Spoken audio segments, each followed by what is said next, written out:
Un jour demander pardon aux Congolais par exemple pour se passer fâcheux entre les deux pays. On vous a présenté comme agresseur. Est-ce que le Congo va demander pardon pour avoir hébergé les génocidaires qui ont continué à attaquer le Rwanda pendant 3 ans? Réaction de Jaï Bandi au fur et à mesure que Ndambu est rapport Isaac Obima. En disant au président, prenez ce plan, utilisez-le à bon escient. Si vous pouvez l'utiliser et le mettre en œuvre au profit du peuple congolais, je serai l'homme le plus heureux. Ah, ça y est, la caisse à l'État. Ah, mais Nazali gouverneur wa Yambo, Oyatiki Bilembo, les signes visibles.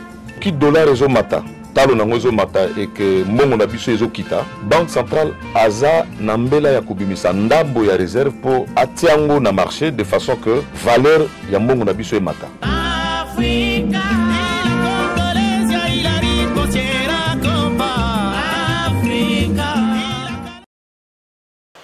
Merci, bienvenue dans un nouveau numéro et à votre avis sur Afrique Média. C'est un grand espace, il y a échange, il y a conviction politique, des idées politiques à soutenir. Ben voilà, espace, il y a Lelo, à Zongeli Bissolisusu, na plateau, il y a Cédric Moudiantou. Azali porte-parole, il y a parti autre vision du Congo, Oyo Eza initié, paix autorité morale Nengo, Congo Naye, maître Didier Boudimbu, Tozane Sengakoya Baye, Ponakosola Makambweza, Ebele, notamment fonctionnement, et à partir de Bango AVC, mais aussi certaines questions d'actualité. Ndeko Cédric Mbote. Alors, je rappelle que vous avez porte-parole, secrétaire national de télécommunication, AVC, autre vision du Congo, mais vous avez Molobeli, donc la bouche autorisée, il y a AVC, mais d'abord une question concernant le parti, Tomoni Bino, Naba tournée, moi, visibilité, activité, Zamo Makasi, Sikaoyo, sur terrain, de quoi il s'agit exactement là-bas, jeune? Makanisi ya autorité morale na biso maître Didier Boudimbu oyo na pesimbote na kolika eke azolanda biso ye amoni kolandisama makambo oyo nkoko soto konesaki la fois passée awa avec coalition FCC cash sima ya makonomi ndenge makambo esalemaki et que kutu toza ko constater encore jusqu'aujourd'hui que toza na configuration moko ya mabe en termes ya majorité parlementaire, fragilité, puisque nous avons un bango, mais dans un sens, il y a équipe, juste là, la politique politicienne dans la gouvernance, ils sont en train de tirer sur l'équipe alors qu'eux-mêmes composantes de l'équipe. C'est-à-dire, même après FCC Cash, qui nous sikao na union pour l'union sacrée de la nation, vous n'êtes toujours pas satisfait dans un régime na politique et ça c'est secret pour la montée vous montrez que tous les ngomba mais il y a encore des leaders politiques bien que na kati ya union sacrée ça les kambo ya ba leaders politiques c'est ça la confusion qu'ils font et ça union ya peuple biso na visite benga yango la réconciliation du peuple congolais avec lui-même. Alors nous sommes en train de constater qu'il y a encore des politiciens par rapport à la conception na bango bazalaki nango va déjà pour tirer couverture de leur côté, ils tirent sur ce que eux-mêmes sont en train de faire, croyant qu'ils sont en train de tirer sur le chef de l'État. Des présidents, autorité morale et à partir autre vision du Congo, maître Didier Boudimbu, a Pesaki Ndingisa, na maître Magloire Kassongo, le secrétaire général à l'OBI, et Sengeli Nabiso, le lengue que le peuple congolais a déterminé à couper sa tata Mokoze Polo. Félix Antoine Tshisekedi dit le deuxième mandat, mais cette fois-là, tout Pesaye majorité moko confortable, solide. Vous voyez, une majorité de Tobaloko sans appel. Alors, AVC en tant que membre de l'Union sacrée et aussi allié à UDPS Tolobité, Bissou en tant que parti politique, c'est vrai, notre objectif, il y a parti politique qui mis ça tout conquête, exercice, paix, conservation à pouvoir, en tant qu'allié à UDPS, c'est vrai, c'est le pouvoir est à nous, mais il faudrait encore que tout conquérir le pouvoir législatif en tant que parti politique. Il y a un mot monifiko, Moussalawana, mettre ma gloire, Kassongo Bandi, il faut ça les manabat. Étant de Mobimba la République, mais Abandi yango a lancé un Kinshasa tournée interfédérale. Et pendant qu'il est le 26 février, dans le district, il y a Tchangou, fédération, il y a Maluku, Owapi, Baïke, AVC, Bayaki et Belé pour la Kolanda. Message, il y a Maître Magloire Kassongo, Pessimana Yango, Tozala Kina, Lukunga, le 6 mars, et pas Yoapi, après ça qui fait le sous, message mais message na ezali nini toyebi solo eke mboka Congo jeunesse nde ezali mingi na responsabilité oyo ba mama bazali na yango encore que toza na mois de la femme yango abengi message na ye telle jeunesse tel état pour montrer à la jeunesse sa responsabilité dans le devenir du Congo, dans l'avenir de la RDC en tant qu'État, en tant que nation. Yango wana nde a passé qui message à Kolobaki. Tina moko ezali sous les lotés avec Félix Tshisekedi que jeunesse a se mettre en marche puisque yé tout envoyé à côté ici déjà jeunesse na ba circuit décisionnel, à côté ici moi si tozali na moi si na banque centrale, tozali na moi si na ba circuit décisionnel où ezali stratégique ya mboka, ça veut dire apesi valeur na jeunesse. Pour la jeunesse, c'est qu'il faut être dans le sujet, il y a développement, tout le développement auto-entretenu.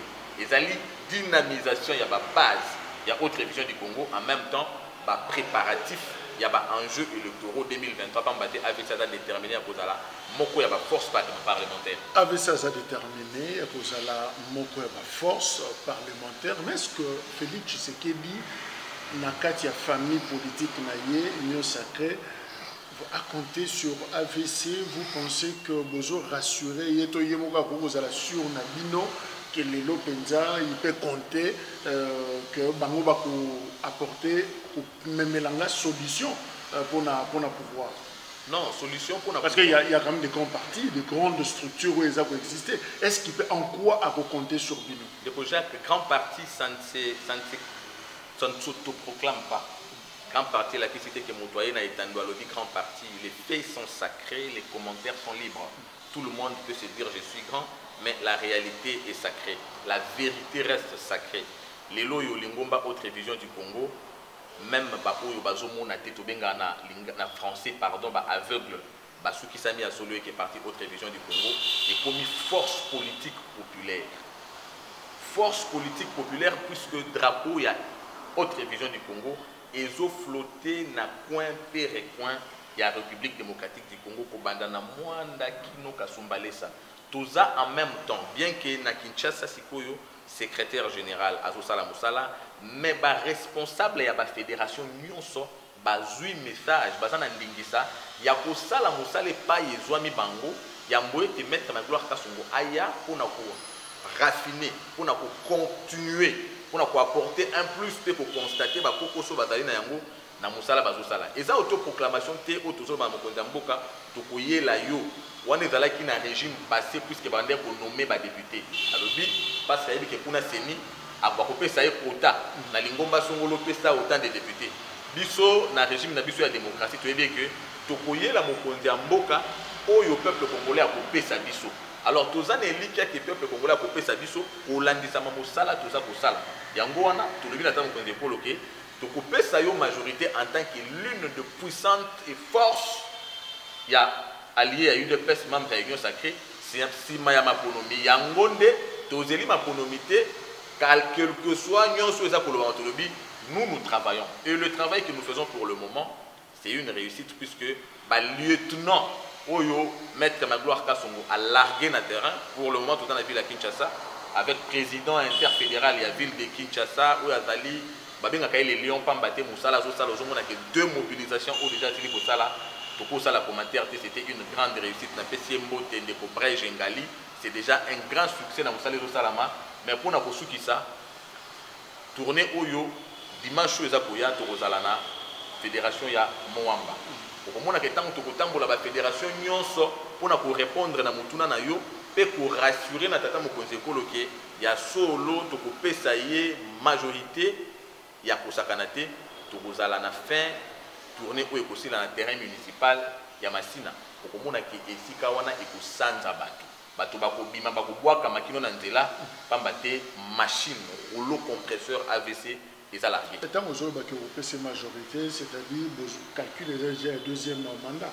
Tu calcules on était à bisoter le peuple congolais. Et le peuple congolais puisque le peuple calcule le peuple congolais et ça il y a pour maintenir le président de la République Félix Tshisekedi pour continuer Moussala Oyo Abandi. Ça qui est mandat à liboso sur base il y a discours et promesses, sur base il y a combat. Atala qui n'a un bilan. Bilan n'a pas qui constance, il y a eu de peste. Constance, il y a un père fondateur notamment, il y a docteur Étienne Tshisekedi, paix à son âme, peuple congolais lokola adhéraki na combat pe na vision wana eza makambo yo mutu nyonso ayebi bapesaki ye premier mandat. Deuxième mandat ekozala fruit ya bilan. Bapesaki ye premier mandat. Félix Tshisekedi azwi bokonzi le 24 janvier 2019, investiture de Salemi. Ozalaki wana azwi ba engagement alobi na ko libérer ba prisonniers, alobi na ko rétablir autorité à l'État, alobi na ko pacifier mboka en luttant contre les groupes armés, alobi lutte contre la corruption, à kosala que bonne gouvernance et quota asali sikoni. Ah oui, asali nyonso lobaki te papa. Parce que tangu ya komi na pouvoir akuti que Congo ezalaki mboka oyo ndeko Jacques ndenge tozana yo boye tozosala émission en direct. Ceux qui monoko esali mbeba elobi boye yambo ete émission kende na suka kaleva tindi déjà batu bazali banda. Donc ti tozo bimawa mama na ndako akoyoka téléphone ezolela lisusu te bakobenga kosalika molongo lokwa shebeya. Soki bakena yo babomi yo te bakati yo kingo te okei lokola shebeya na bazana okozwa sort ya bayeba kotaki prison par rapport ya ba opinion na bango. Oyebi ke na mboka oyo ba réprimer babomi ba misusu na terrain ya revendication oyo eza nango constitutionnel. Mais lelo yo Félix Tshisekedi tango aye atako ba misusu lelo bazo tirer sur ye bazo tuna ye bilan. Zoka baye bazo tuna ye bilan lobi batelemaki na frontière bazo tala Congo na musika moya kota ezate.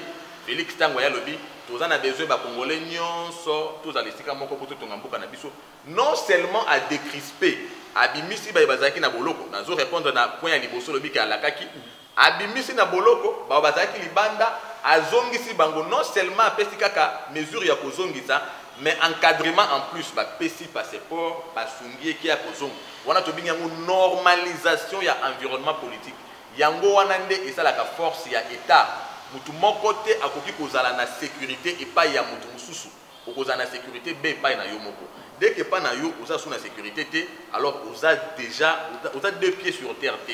Félix a reconstitué confiance ya congolais epai ya ye na mboka na ye tokotonga mboka na biso soki tolingi yango toza na confiance na yango alors il a reconstitué cette confiance. Première des choses. Deuxième des choses, totangi na kelasi bana bakokende balobi na bango Congo scandale géologique bakopesa bango bakombo France Fanon alobaki Afrique dans la forme ya revolver gâchette nango eza na Congo tango tali ndenge wana ozomona congolais yango azolala nzala azozanga nyonso nzoka balobi na ekuna bozana diamant bozana or bozana coltan nyonso mais bazotanga nyonso no mota congolais azolala nzala pona nyonso azolala nzala parce que eza na catégorie ya batu songolo baza ko détourner bomengo ya mboka ekoma ya bango okomona ke na bango moko bakambaki lobi pendant 18 ans moko na bango alobi kutuki RDC perdaka 15 milliards de dollars par an. Donc le budget na biso ya mboka eza 3 millions 4 milliards 3 milliards. Bokotonga mboka ndenge nini pamba te makomi esadi ngina bongola motuna. D'abord na rappeler que ndeko moko ya. Ona nini otiki ngana silisa te na ba point oyo moko te tozaba wana zela.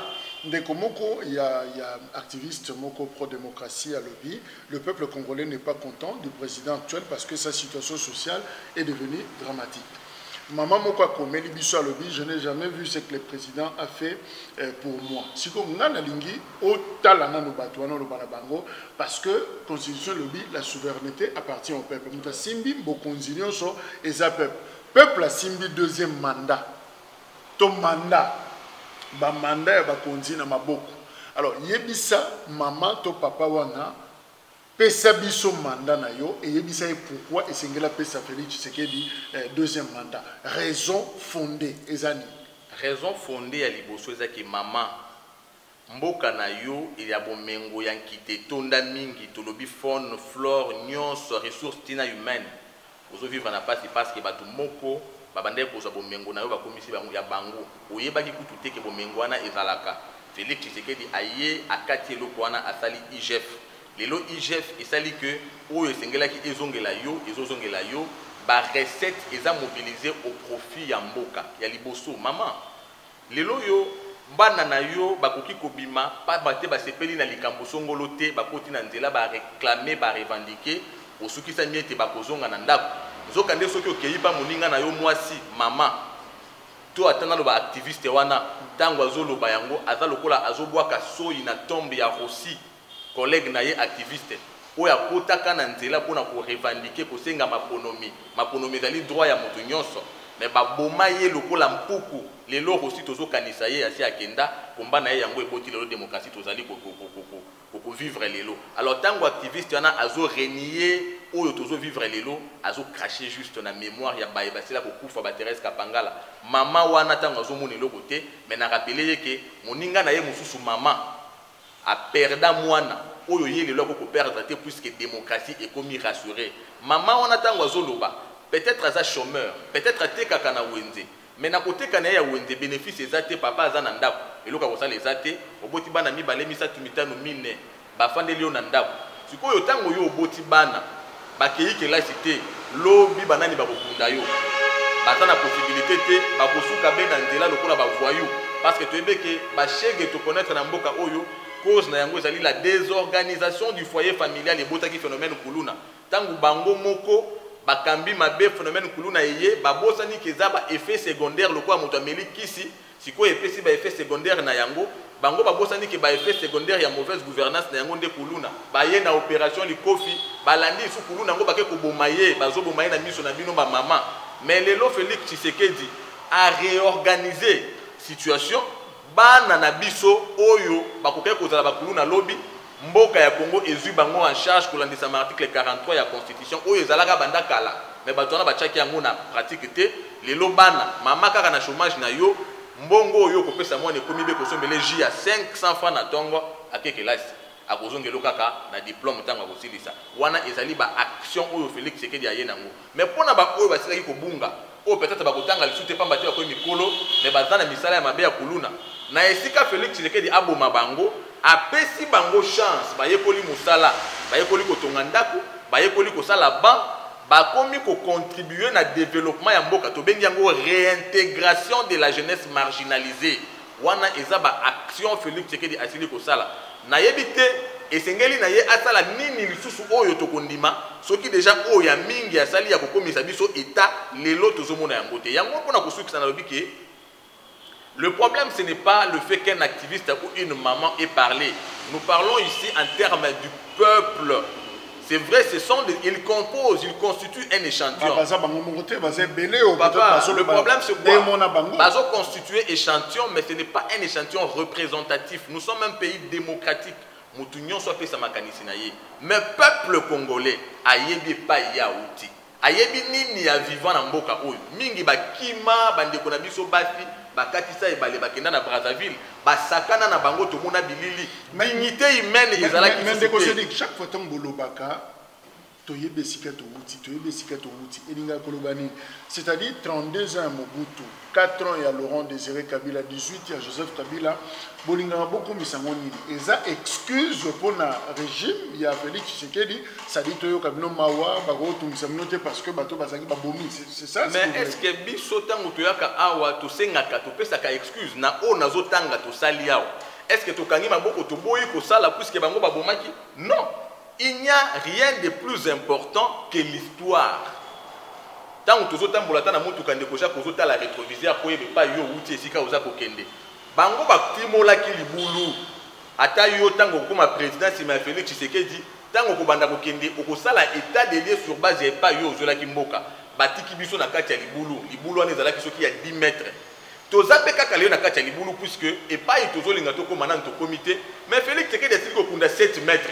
Ça veut dire que tout déjà comme il banda tozo luka ndenge ni ya kobimisa makolo po tozonga na surface mabe ezali wa pitango tozo luka ke oyo biso tosili ko sala tofundi mutu ta bangonde ezalo ko mota toyi bana mike soko sali likama moko baboti bazalaki te tango baboti baye bafandisi bino batangi kombo na yo te mais le fait ka bazomeka ko tuna baye ba yo pa oza déjà mutema yo ezaka ngai bazolo bana tofundi mutu te awa na émission na tangi ni kombo ya Mobutu ni ya Kabila bien que peuple congolais na histoire ayebiki toboaka 50 ans na mai 32 ya Mobutu Kabila yeko bebisa lisusu nde lisusu makasi mais biso tango tozi tolobi oublions la preuve que tu accuses ki bango te tozalaki na coalition Félix alobaki natandi maboko boya bino nyonso totonga mboka na biso mais lokola bango baza na école ya kobebisa bakokaki te peuple congolais ko sala union sacrée peuple congolais asangani alobi to soutenir makanisi ya Félix Tshisekedi tozokende ensemble nous pouvons bino nde bozana ko ma profanda na batu fan de l'Imabe na baninga FCC Cash Bokabwani les lois déjà dans l'union sacrée on dit que le bengo on va tout ça on a kati bazam d'accord tu as bilan na biso on se trouve créer sur le ressources toujours créer le côté ba oyo lelo bazo tirer sur biso na pesa qui a wa sens il y a équipe ndeko Jacques équipe tango ezo beta balé tango attaquant a tchebu tout à la match lobby Paris Saint-Germain à Real Madrid donc oyo a tchebi misat ba défenseur pe ba CPD pour la victoire il y a équipe peut-être défenseur a tché but et ça défaite na ya gardien na ya ba attaquant c'est ça l'essence d'une équipe mais aux hommes qui ba bazo tirer sur biso bango moko baza bilan na biso o yazo tirer sur biso akanga maka na frontière azo ka bozonga te to décrisper situation azongi ce qu'il faut to banda kutanga bilan to kutanga nanu yende bilan ni boso pona biso mais abosani yango puisque azali na mentalité ya epai ya outi abosani que 8 ans azalaki na bango abebisaki olobi que to créer toujours créer le côté puisque oyebi que tata mokonzi ko tango azu bokonzi tango atandi maboko na ye to sangana peuple congolais tango azali ko se souvenir na oyo basala ye akoka ko zala tellement méchant envers bat oyo mais automatisme il y a le fait que président aouti na peuple azoyo que la président peuple atala le non topé sa bango chance to sangani est-ce que ezo sala bino match chana nzoto mal à l'aise ce que mutalo bino muli comme bilan vous avez un problème bilan est-ce que na pesi bilan ta est-ce que tozangi bilan na ebandil na lobi na yoki ba votaki président Félix mandat ya liboso sur base ya confiance sur base ya combat sur base ya promesse on est allé pour la première élection na yi alors deuxième mandat et vous sur base ya bilan na outi kotanga ba élément ya bilan oyebi eloko moko te mutako sala pona ko tromper conscience na yi tango mama to papa nyonso kozala liboso ya urne a okanisa bana na ye ba ke classe ba ke kotanga bazo et surtout que osala na ba école oyebi élection dans la école tango aux en école déjà aux en école otalaki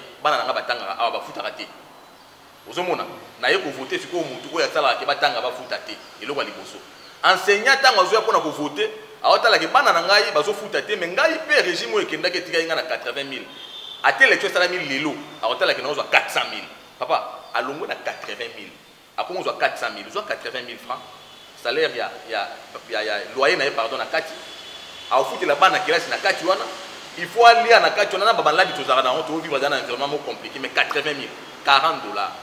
Mais les lots azo 400 000 c'est-à-dire 200 $. Tu résoudre le comme longate.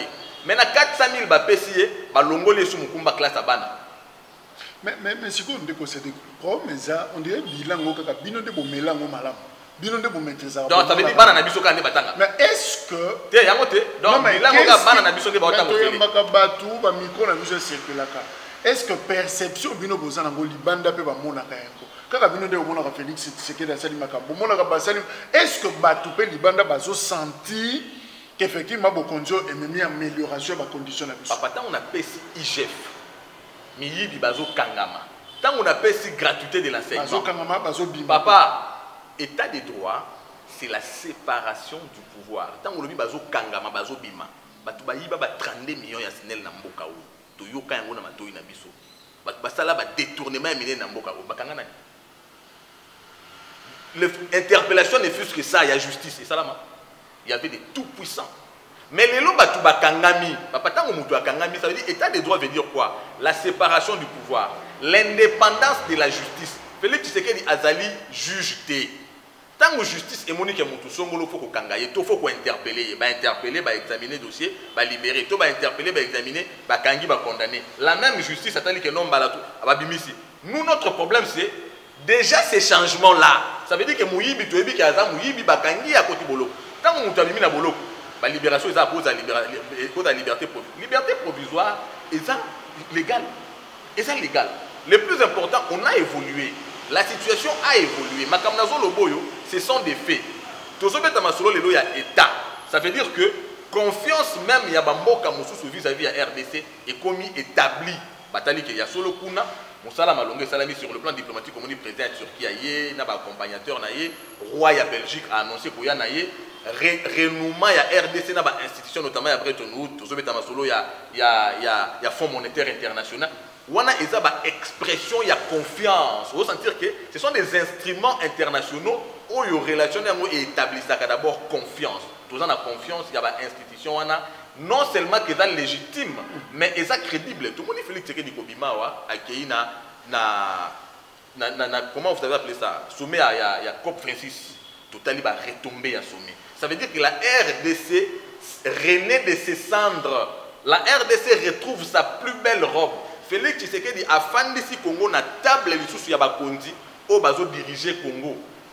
Dignité et identité congolaise ezongi. Bato bazaki na régime kala balobi to tikala ko connaître combien isolement te biso za na problème na batuté RDC a na problème diplomatique te bino moko osusa makamna yo moko zo mikumisa ono na bozaki na isolement yango na fungoli bino na concert des nations non bon ba tiko za bongo te c'est que diagnostic na mne beti poto to e beti poto mais nani ayebi awa te ke na kati ya mboka. D'abord les faire vous na ba sanctions bazo belé wana. Les sanctions là étaient l'expression de quoi? De la bonne gouvernance, non? Tellement vous gouvernez bien, vous avez Moussa Kitoko, tout le monde a des sanctions.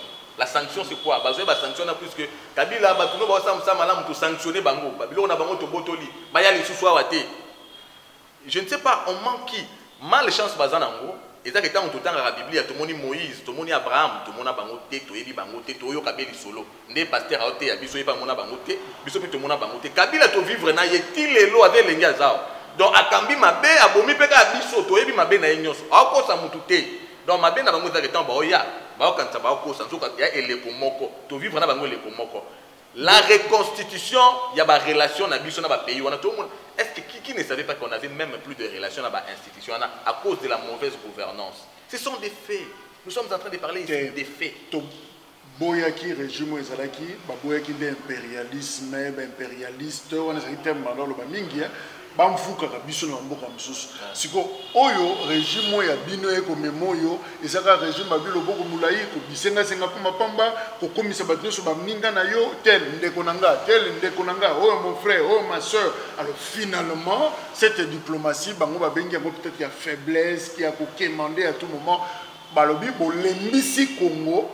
Et impérialisme et bandaki lobby batouana babenga ba impérialiste ba comment impérialiste lobby siko na 2006 tant tout moni effort a mapinga ya Europa et dalaki nini bayaki ko sunga bisote tango Kabila moni ke na lingina yiba bokonzi mais nazo banga bemba na milice awa ba soda bayaka awa effort bazalaki établi awa bayaki ko sala nini? Qu'est-ce qu'ils étaient venus faire ici? Nous avons vu les navettes qui se faisaient ici chez Okitum Dazo Kende pour Nakosenga, renfort, sécurité à pouvoir, négocier. C'était quoi? C'était quel? De toutes les façons, nous sommes membres des Nations Unies. Déjà, quand nous avons perdu la crédibilité au regard vis-à-vis d'autres États, ça veut dire que nous sommes déjà mis à l'écart. Nous sommes en autarcie. Nation, pays, nous sommes la confiance. Sur base de la confiance autour inspirée en termes de crédibilité à l'institution. Puisque nous sommes appelés à vivre ensemble, l'une des forces de la RDC est dans la position géopolitique. La position géopolitique de la RDC est obligée de d'ailleurs une force diplomatique. C'est à nous de l'exploiter pour profiter du saut. Tant que sur le plan économique, nous avons un marché mondial. N'est-ce pas? Les logements en Russie, bazan en koko sur un pays musu subatie ba sanction mais ba o bazo mettre ba sanction bango mo bazo mona ke ba sanction les ont fragilisé bango sur base ya o Russie a représenté pour na bango en termes ya ba ressources. C'est ça, la coopération est établie en termes de ce que vous avez à donner. Mais dès l'instant que tout ce que nous racontons, tout ce que nous disons avoir, nous ne pouvons pas les partager avec les autres sur base de ce que nous représentons. Tout ça déjà la posture ya mabé en termes de gouvernance, il y a manque de crédibilité. C'est ça le problème. Et Félix Tshisekedi a coupé cette histoire-là, il a reconstitué, il a restauré cette confiance-là. Au Monique Lelo Batalisco Congo a dit non. Maintenant nous pouvons collaborer, nous pouvons traiter avec la RDC d'égal à égal et ça va profiter aux Congolais. Ndeko Cédric Moudiantou, est-ce que vous avez un problème il y a temps? Ça veut dire pour vous la Moussala Malam. Batonso Balobi, on a un réseau posé nos problèmes. Il y a beaucoup de glisser déjà ma qualité du genre. Tout le monde a un mandat il y a 5 ans, tout le monde a un mandat il y a 7 ans. Attention, attends, il y a 100 ans, attends, il y a 1000 ans, et le mot va changer. Est-ce qu'il est vrai que beaucoup de gens qui laissent ça penser qu'on va changer de mandat? Pour Félix Tshisekedi à mettre fin à la répression politique, à normaliser l'environnement politique. Pour Félix Tshisekedi à mettre fin à la corruption, à la fraude. Pour Félix Tshisekedi à silisa makambouya gratuité de l'enseignement social et congolais à niveau où déjà commis où a déjà ndakisa. Et c'est qui est 50. asali yango d'ailleurs pour environnement politique asali yango na ba semaine à côté na pouvoir ba semaine et qui résolu premièrement. Deuxièmement, Félix Tshisekedi a kosala nyonso te ata ba pesi 5 mandats a osala nyonso te oya koya ça veut dire que a kosuki fika ya suki ndeko Jacques a comme président a continuer fika ya continuer azana a besoin ya ba comme sa mandat 7 ans 10 ans to 15 ans encore que c'est un démocrate. Mais tu vois que la démocratie, c'est aussi la libre expression de chaque Congolais. Congolais à quand il y a quelqu'un qui pense que le régime il y a semi-présidentiel, tout qui est présidentiel, et le mandat dans 5 ans, dans 7 ans, et ça m'a canissi à Congolais. Il faut opposer si vous avez une question pour nani les canissi wana. Ba cause en a raison. Qu'on peut pas cause en a tort. Mais le plus important, il ne faut pas expliquer entre la révision constitutionnelle et l'inanition de l'État, ça va peine à raison. Ndeko Jacques, au moment tant que tu as télémé la mécanisme à Kabila sur la Constitution, ce n'était pas le fait qu'à lobby révision de la Constitution, tout ce que vous dites là. D'abord, c'était l'intention qui animait. Dans l'icolo et la mécanisme, c'était tailler certaines lois sur mesure pour la base. Vous avez la capacité à l'époque, vous avez opposants, vous avez comme monde avait intention à battre. Les indices, les indicateurs, la Bible vous dit les signes. Je reviendrai, mais voici les signes. Tant que beaucoup de monde a signé Songolo, boye bakena communauté là. Voici les signes qui accompagneront ceux qui auront cru. Donc tout s'est fait sur base des signes. Kabila lobi nabino to ça ma ponomi.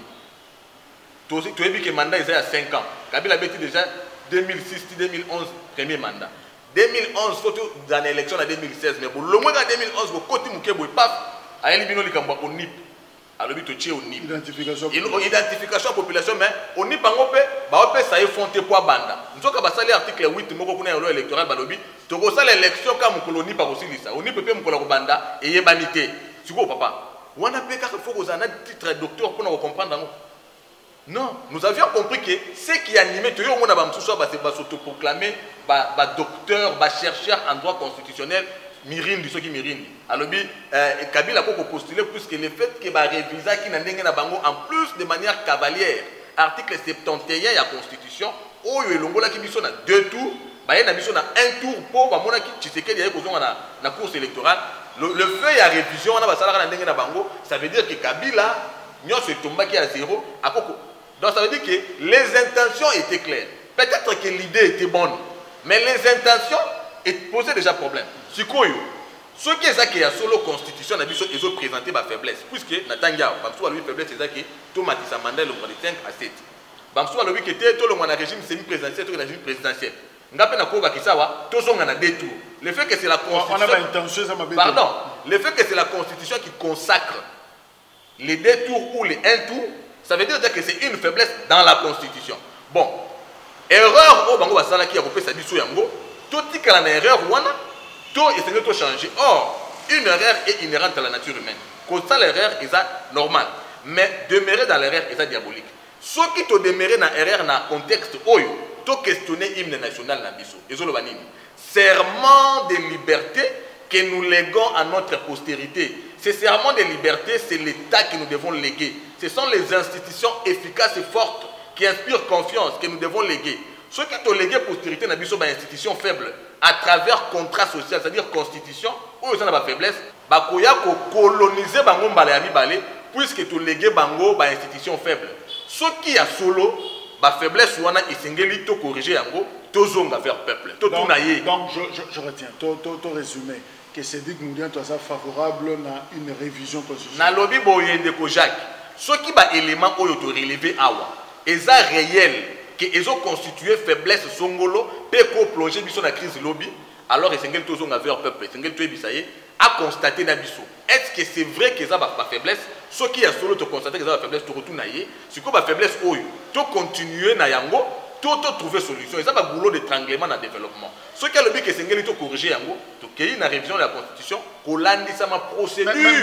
Mais pourquoi constitution est préparée? Pourquoi vous avez mis ma canisio pendant que tu as 21 mois? Na lobi boyene bandeli. Congolais mon côté à koko pekisa mosusu a kanisa. Toyoki yango na institution mon côté officiellement annoncé tout va passer les pour réviser la constitution, mais tout ça en état de droit. Tout le monde peut réfléchir encore que ils en on a lobby n'attend Kabila peut institution côté balobaki, tout le monde est libre et pour réfléchir. Tout le monde, ça veut dire que Bisson Denayo, tout ça là qui on y tout article loi électorale article 8, Kabila vandi naye, bazo kufa basali fausse commune na Maluku, pour bazo loka ba élection ba longola article 8, institution T. Ça veut dire que Congolais yemoko asali ba loi naye a créé au NIP. Non. Soyons quand même sérieux. L'ONIP était institué sur base d'une ordonnance. Qui avait signé l'ordonnance? C'est pas mon père, c'est pas votre père, c'est le président de la République. Et c'était quoi l'intention qui poussait à signer une ordonnance mettant en place quelque chose qui allait créer une crise? C'est pour ça que j'ai parlé des intentions. C'est dit que nous disons tout. Est-ce que vous avez l'intention de finalement pouvoir? Tous en intention to comme histoire ya Congo na ndenge ya malamu. Et comme goût hein. Na lobi boy. Tous en intention to comme histoire ya Congo na ndenge ya malamu. Ndenge ya malamu ezani ni Félix Tshisekedi Tshilombo produit ya combat politique ya démocratie ya fait docteur Etienne Tshisekedi. A un double devoir. Ya ko honorer combat pe ya ko honorer mémoire. Ya ko ba peuple congolais va considérer le symbole de la démocratie. Alors pour na biso, ata mandeza ya 2 mois. Ceux qui vont réviser la constitution, mandé comme il y a 2 mois. Ceux qui ont démocrate le peuple, il y a 2 mois. Pas mal tu veux dire que tout ça la nion sauté. Mais autre ça là 2 mois, le peuple congolais a reconnaître que Asali ou Singla qui a ça là, Ouya Asali. Notre problème, ce n'est pas 5 ans, ce n'est pas 10 ans, ce n'est pas 7 ans, mais c'est de rencontrer la volonté, les aspirations profondes du peuple congolais, puisque le fil conducteur de toutes les actions du chef de l'État s'est résumé dans Otobingakana AVC. Dogme, nouvel ordre politique, le peuple d'abord. Le peuple d'abord, ça veut dire la maman d'abord, la femme d'abord, les enfants d'abord. Bango nyonso nomoni priorité à chef de l'État, nyonso azosala et pas ya zalaka. Tango alinga posé à Tatala le dit non, je ne le fais pas pour moi, je fais pour les enfants qui suivent ce que je fais parce que chez nous, on nous dit apprenez aux enfants la vérité, quand ils grandiront, ils ne s'en détourneront pas. Encore que histoire y a lobby, il faut corriger yango. Félix Tshisekedi tango ayi ataliki mboka ezaki plonger tina makambo molila le non. A telemi liboso ya peuple na stade de matière le j'endosse. Il accepte de porter devant Dieu masumu pembeba ya baninga lobi nandimi na memi yango lokwa Yesu Kristo na ekulusa lobi papa na kufi po na bango nyonso limbisa bango na komi libabe na komi lisumu mais bango ba limbisa ma Félix l'a fait ici au stade de Marseille. Mais est-ce que vous pensez que union sacrée la configuration nango actuelle et koki comme Félix Tshisekedi na triomphe justement en 2023 à Lunga tous les 5 mois retouche mukie va changer ma pièce configuration aux obenga union sacrée ça veut dire aux an concept il y a acteurs politiques. L'union sacrée j'ai rappelé ici c'est la réconciliation du peuple congolais avec lui-même. Binope zela basenga bino charte ti le loto mona raté boy la biso ta document moko ba journaliste bon to mémoriser ngata la récitation na classe to lobaka union sacrée zani ti le lombula mo ezani ni motuna na yo d'abord na répondre yango te répondre là nazoya est-ce que pesa ngona na ya on union sacrée comme acteur bon ezani ni nazoya mais on a besoin de définition union sacrée na lobi bandela la réconciliation du peuple congolais avec lui-même tunanga siko Nicolas Sanini tunanga Nicolas Sanini na ngena lo bana oboyi ndeko Jacques peuple congolais ndé union sacrée to uti na régime oyo ba élu du peuple ba commis ba serviteur d'un individu. Article moko ya constitution je pense 100 ou 101 quelque chose 101 oui 110 ils ont prohibé mandat impératif pour na ba député ça veut dire bango bazaki bazo nommer wana nani Jacques Dip Tchaïkouna wana nani Jocelyne Mansango Tchaïkouna wana nani Songolo Joël Kingu Tchaïkouna ba nommer ba député na bango. Si ma commis ko téléguidé bango ozomona ba député bazo s'aligner na kingaka kiloko ba même moye peli mais bazo zela le prince aya ko yamba bango non ce sont les élus du peuple ça veut dire oh boche le ko la même botandi na moye eza peuple Félix tango ya lobi oh et créer crise ya moye et le côté crise ya moye ndé matérema ki na union africaine ezaki na sa moye papa zela oh et créer parasol na zela na bisayo nazo ya na mituna na yo tena tundi oh et créer crise eza ba tu ba komi ko servir mutu. Et Sengeli Tozongi, c'est la bango conscience. Félix Tshisekedi n'a fait qu'interpeller la conscience à l'objet. Vous êtes des serviteurs de la République. servez le peuple. Si vous êtes là, c'est puisque le peuple l'a voulu. C'est ça l'âme de l'union sacrée. La conscience, la récréation de la conscience que les autres avaient tuée. Ça créait l'ambiance, l'harmonie et l'unité dans le peuple. Bon, maintenant, nous devons travailler pour la reconstruction de notre pays. Et qui prône cette reconstruction? L'élément central, l'élément indispensable de cette union, c'est Félix Tshisekedi, alors nous les portons. Voilà, c'est ça l'union sacrée, le peuple congolais réuni autour d'une vision. Ce ne sont pas ces acteurs politiques-là, c'est le peuple. Maintenant, le problème, c'est quoi? Ces acteurs politiques devaient à leur tour comprendre que l'union sacrée, c'est l'affaire du peuple. Ceux qui comprendront s'y attelleront. Ceux qui ne comprendront pas se retrouveront dans la poubelle de l'histoire. Puisque le peuple congolais aujourd'hui regarde. Papa, Touti na Égypte, na Boumou. Moïse ye yo ya longoli biso to katisi mer rouge tozo ke na Kana. Yo yebisa biso ke tala pharaon ye wana bozonga. Tozonga te. Tozonga te quel que soit botondi si ba si ba cadeau ba présent. Pourquoi pour le code ça peuple makamona makasi bon. CPP zalaga au comité populaire soki nini na sukawana Front commun pour le Congo FCC awa lisusu oyoko koti sa peuple na kata union sacrée bomone la peuple Congo pour la ligne. Il se retrouve même pas. Front commun pour le Congo. Et botami ndengenini. Mosaïque, il y a pas kabiliste. Et ça produit il y a tricherie, produit il y a violation. Touti d'accord, il y a Saint-Sylvestre pour résoudre la crise créée par Kabila. Kabila a créé crise. Tant qu'on va proposer avec la résolution 2211, il y a Nations Unies, toké na dialogue, opposition au Eyaki, il y a ABC Bango Bamboye, mais tout ça les locaux msusu, Babengi Yango FCC. Nakati wana peuple azala quitté, c'était des leaders politiques. Ata bazala ki 1000, ça veut dire 1000 individus. Le peuple congolais, ça fait plus de 100 millions de Congolais.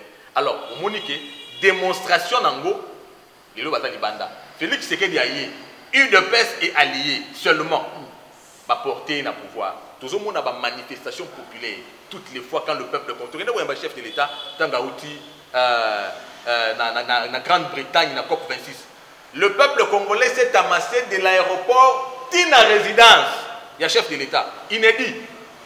Tout le monde pour témoigner adhésion. Pour remercier pour la reconstitution, il y a des valeurs en tant qu'État. Tout le monde sait que ton dimia à la continent, il y a déjà une élection avant l'élection. Merci. Est-ce que glissement comme ça? Je rappelle que Sango, il y a Senko, il y a pasteur, il y a ECC, il y a président de l'Assemblée, lobby, Monseigneur Cholet à lobby. Nous sommes invités par un seul souci, avoir des élections crédibles, inclusives et apaisées dans les délais constitutionnels en 2023. Martin Fayoulou, l'anniversaire, il y a SID, aussi 13 ans, parti politique naïe à lobby. Nous n'accepterons pas le report des élections de 2023. Les Congolais et les amis du Congo doivent conjuguer leurs efforts pour défendre la démocratie en République démocratique du Congo. On dirait que nous allons sentir sur le glissement. Papa, en matière électorale, organe technique et la CENI. Ngai na CENI.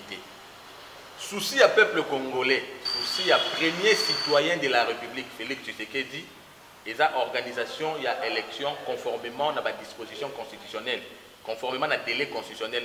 Lorsque la coalition KHFCC s'est disloquée, dans le discours il y a 6 minutes, à Salaki a rappelé qui mission au peuple a fait ça y est, parmi la mission a rappelé qui a organiser les élections dans les délais constitutionnels. Premier élément, au Kabila de Kala Salaté. Deuxième élément, Tangu accueilli dans les Nations Unies a rassuré que l'élection est organisée dans les délais constitutionnels. Wana est dans mon cas, dans mon conseil, et dans attente du peuple congolais. Au étikali to pesi na organe technique au ezali CENI. Alors CENI a pesa ki biso feuille de route, nangonga o esengelaki, et ta feuille de route o ezalaki assorti na ba contrainte. Par contrainte, ils ont jeté responsabilité. La feuille de route, on a lobby que l'élection, en principe, fait seulement en décembre, entre plus tard, décembre 2023. En effet. C'est-à-dire, quand on a des délais constitutionnels, tous les décembre 2023, on aura les élections. Na lobby boye, souci à peuple congolais yangoana, souci à premier citoyen de la République yangoana. Feuille de route yasteni ezalaki assorti na ba contrainte. Tout comprendre ba contrainte wana. La responsabilité jetée dans l'institution où il est accompagné, c'est notamment le gouvernement et le Parlement. Alors pour Nabiso, totale volonté politique, totale présentation à feuille de route, tobeti mbela na ba institution oyo esengeli bango ba pouvoir na ba besoin ya seni notamment au gouvernement en termes de finances et puis parlement en termes de loi bango basala musala ndenge longo bani de manière que ma économie ezala na biso kutu na télévision du Congo to mona ka ba économie pour to sa musala pour na préparer ba élection. Nous ne voyons que les élections oyebi za kelengi mingi mwana classe tanga zokeni aozela ba examen pour ayebi ka après so yebi ko tanga makasi au comme na souci pour faire poser examen ça l'élection pour vous après mais moyennant ba réforme consensuelle papa toyebi que toza prêt à gagner ba élection na ndenge ya mokete alors pour na biso seni asala mwata lobby ba réforme non les réformes nous avons vu Martin Fayoulou après publication de l'élection en 2018 c'était déjà début 2019 a gagné à lobby ba tricher ni cour constitutionnel na poche ya Kabila eza ba institution Félix Tshisekedi tanga lobby non de toutes les façons nous devons faire des réformes pour donner à la République des institutions fortes tobandi na cour constitutionnelle awa babeleli et comme basali kutu coalition FCC Théodore Ngoyi na Martin Fayoulou comme quoi des gens qui déjà ne sont même pas d'accord avec leur propre démarche politique. Ce sont des gens qui sont juste en mal de positionnement, en perte de pédales et qui sautent sur n'importe quelle thématique juste pour na bayokana bayebake comme que ça publicité à survie bayebake tozali. Bien que derrière il y a plus de soubassement, le peuple ne tire plus attention à ça. Oui, les réformes c'est normal. Nous avons besoin des réformes. L'objectif d'une réforme c'est de parfaire, c'est de rendre efficace, c'est de corriger les erreurs. Nous devons corriger effectivement des erreurs puisque nous voulons constituer une république forte, des institutions fortes, un État fort que nous devons léguer à notre postérité. Donc prêt à dialoguer? Non, nous ne sommes pas prêts à dialoguer. Le moment des conciliabules, institution issue à dialogue est passé. Le pouvoir revient au peuple. Le peuple nous attend en 2023 pour élire les nouveaux dirigeants au niveau du Parlement, pour reconstituer confiance, pour renouveler confiance dans le chef de l'État. On n'a même pas une seconde à accorder à un certain dialogue. Nous allons droit vers les élections. Alors, nous Cédric, nous disons tout, Tokomi na Souka, Yama Solo, Nabiso. Na ligne que le temps au conclu, mais on s'adressait directement à Bandeko Bazo, Landabiso, na Zongeli Likamna Lobaki, 2023 Yangoyo.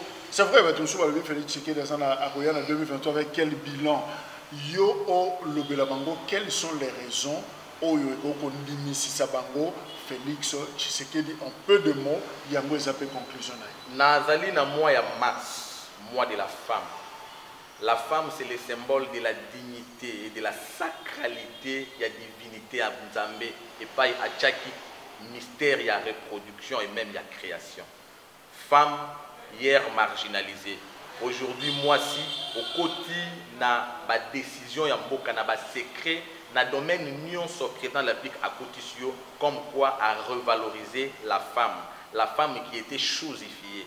Batcheli biso ba système où il s'ala qui jeunesse ezo se retrouver té jeunesse est comme marginalisée et puis baye ko boma jeunesse ngai na yo jidelo jeune tozo se retrouver na ba institution ba pesi biso possibilité ya couper sa makanisi na biso pe yokani bana na biso oyo lobi bazala qui déjà na ligne ya kokende vers délinquance juvénile lelo bazotanga kelasi bazozela lobi ba remplacer ba diriger mboka ba tombola nkita ya mboka na biso ekende liboso pour landisa mankita na yango tata mokonzi ekolo ada épris de bonne volonté surtout la volonté politique ezali recette oyo mankaki biso lobi oyo esalaki que malgré ressources to richesse na biso tozalaki un état non aligné puisque nous n'étions même pas un pays sous-développé mais aujourd'hui avec Félix Tshisekedi il a apporté cette nouvelle donne cette recette qui manquait la volonté politique.